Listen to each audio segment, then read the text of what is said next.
서기 612년 요하 강변의 지평선이 끝없는 깃발로 뒤덮였다. 수나라 황제 양제가 이끄는 113만 대군이 고구려의 국경을 짓밟으며 밀려든다. 수십만 개의 발굽이 흙먼지를 일으키며 대지를 울리고 강물은 군선들로 인해 흐름이 멈췄다. 고구려의 국경 초소마다 봉화가 연달아 타오른다.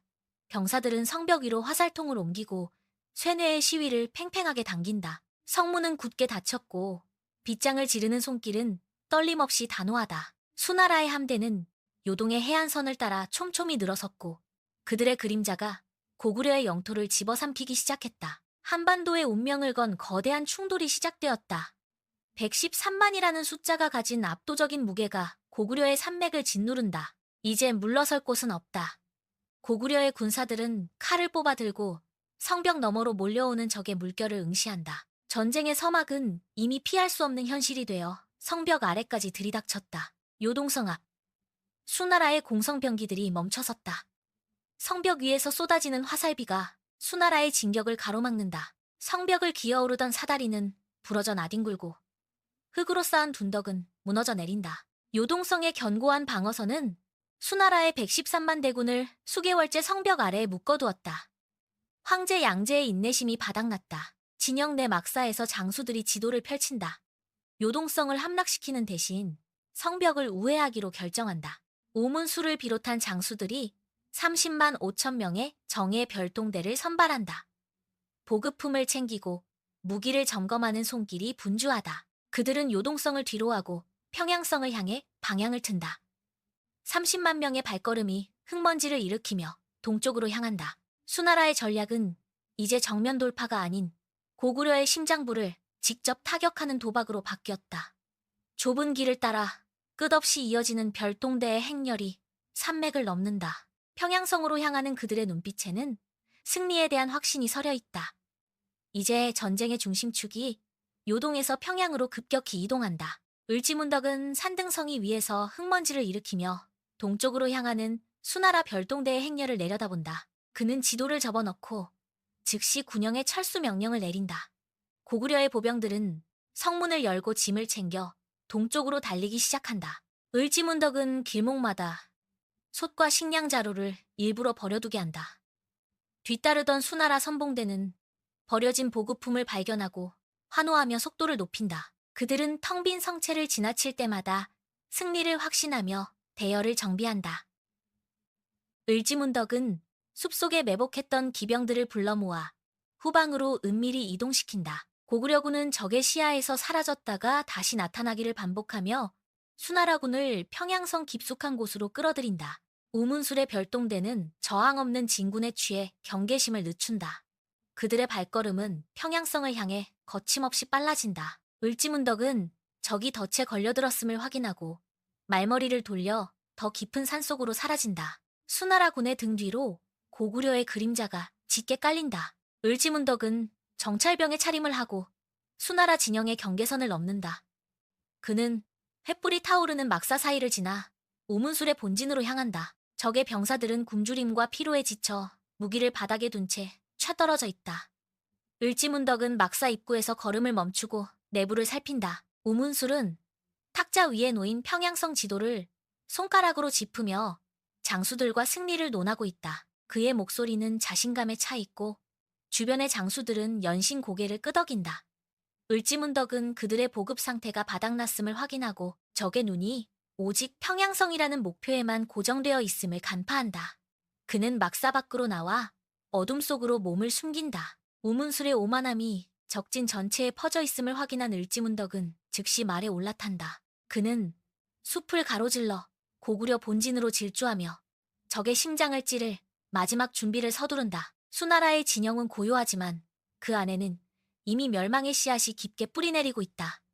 을지문덕의 눈빛은 차갑게 가라앉는다. 을지문덕이 보낸 사자가 우문술의 막사 앞에 도착한다. 사자는 품 안에서 두루마리를 꺼내 탁자 위에 던지듯 올려놓는다. 우문술이 서신을 펼친다. 그곳에는 그대의 신묘한 계책은 하늘을 꿰뚫고 기묘한 솜씨는 땅을 뒤흔드니 이미 승리를 거두었으니 그만 돌아가라는 문구가 적혀있다. 우문술의 손이 미세하게 떨린다. 그는 서신을 쥔 채 막사 밖으로 뛰쳐나와 평양성을 향하던 전군의 멈춤을 명한다. 적진 곳곳에서 병사들이 웅성거리기 시작한다. 보급품이 바닥난 것을 뒤늦게 깨달은 장수들의 얼굴이 창백하게 질린다. 우문술은 고함을 지르며 퇴각을 명령한다. 질서정연하던 대열이 순식간에 무너진다. 병사들은 무기를 버리고 뒤를 돌아 달리기 시작한다. 말발굽 소리와 고함이 뒤섞여 진영 전체가 아수라장으로 변한다. 우문술은 말에 올라타 서쪽을 향해 채찍을 휘두른다. 수나라군의 등 뒤로 고구려의 매복이 기다리고 있음을 모른 채 그들은 살수를 향해 필사적으로 도망친다. 공포가 대열을 집어삼킨다. 살수의 물길이 수나라군의 앞을 가로막는다. 퇴각하던 병사들은 강물에 뛰어든다. 진흙 바닥에 발이 빠지고 서로를 밀치며 강을 건너려는 아비규환이 펼쳐진다. 우문술의 명령은 이미 흩어졌다. 병사들은 무거운 장비를 강물에 던져버리고 오직 반대편 기신만을 향해 필사적으로 헤엄친다. 강 한가운데에 수만 명의 머리가 물 위를 가득 채운다. 강 건너편 숲속 을지문덕은 덤불 뒤에 몸을 낮추고 있다. 그는 강물의 흐름을 살핀다. 수나라군의 선봉대가 이미 강 중앙을 통과했다. 을지문덕은 옆에 선 부관의 어깨를 짚으며 고개를 끄덕인다. 그는 손을 들어 올려 적의 대열이 강물 한복판에 완전히 고립되기를 기다린다. 숲속은 숨소리조차 들리지 않을 만큼 고요하다.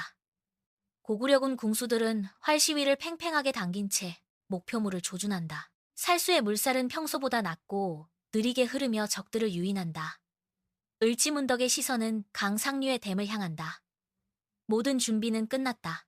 을지문덕이 손을 내리자마자 상류의 댐이 굉음을 내며 무너져 내린다. 억눌려 있던 거대한 물줄기가 바위와 흙을 뚫고 쏟아져 나온다. 강물을 건너던 수나라 병사들의 귀에 천둥 같은 소리가 들려온다. 그들이 고개를 돌려 상류를 바라보는 순간 집채만 한 물벽이 그들을 덮친다. 강 한복판에 있던 병사들은 비명조차 지르지 못한 채 물살 속으로 사라진다. 수천 명의 인파가 소용돌이에 휘말려 뒤섞인다. 말들은 뒷다리가 꺾인 채 물속으로 고꾸라지고 병사들은 서로를 붙잡으려 허우적거리지만 거센 물살이 그들의 손을 떼어놓는다. 강물은 순식간에 흙탕물로 변하고 그 위로 버려진 무기와 깃발들이 둥둥 떠다닌다. 강 뒤통에 서 있던 병사들은 등 뒤에서 밀려오는 거대한 압력에 강물 속으로 밀려 들어간다. 아비규환의 현장은 이제 거대한 물의 무덤이 된다. 강물은 쉴 새 없이 몰아치며 적의 대열을 완전히 짓밟고 지나간다. 살수의 물길은 이제 죽음의 소용돌이가 되어 강을 가득 채운다. 물살을 뚫고 강가로 기어 올라온 수나라 병사들은 진흙에 미끄러지며 비틀거린다. 그들의 앞을 가로막는 것은 숲속에서 쏟아져 나온 고구려 매복군이다. 고구려 병사들은 멈추지 않고 창을 휘두르며 적의 대열을 짓밟는다. 강가 곳곳에서 칼과 방패가 부딪히는 소리가 진동한다. 이미 전의를 상실한 적들은 무기를 버리고 뒷걸음질 치지만 등 뒤에는 여전히 거센 강물이 버티고 있다. 을지문덕은 언덕 위에서 전장을 내려다보며 마지막 남은 적의 저항마저 끊어낸다. 강물은 붉게 물들고 흩어진 깃발들은 진흙 속에 파묻힌다. 30만 5천 명의 대군 중 요동으로 돌아가는 길을 찾은 자는 단 2,700명뿐이다. 강가에 남은 것은 수만 개의 부러진 화살과 주인 잃은 말들뿐이다. 살수의 물길은 고요를 되찾고 고구려군은 승리의 함성 대신 차가운 눈빛으로 전장을 정리한다. 수나라의 별동대는 완전히 괴멸되었다. 역사는 이날을 기점으로 다시 쓰인다. 살수에서 돌아온 2,700명의 패잔병들이 요동성에 도착한다. 그들의 손에는 부러진 칼자루만이 들려있다. 이 소식은 곧장 수나라 황제 양제의 귀에 들어간다.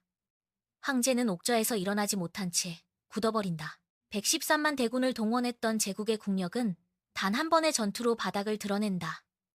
백성들은 징집과 세금에 지쳐 곳곳에서 반란의 불꽃을 피워올린다. 제국의 기둥이 하나둘씩 무너져 내리는 소리가 들려온다. 반면 고구려의 국경은 더욱 견고해진다. 을지문덕이 이끄는 군대는 요동의 들판을 가로질러 승리의 깃발을 높이 세운다. 주변의 여러 부족들은 고구려의 힘 앞에 머리를 숙이고 조공을 바친다.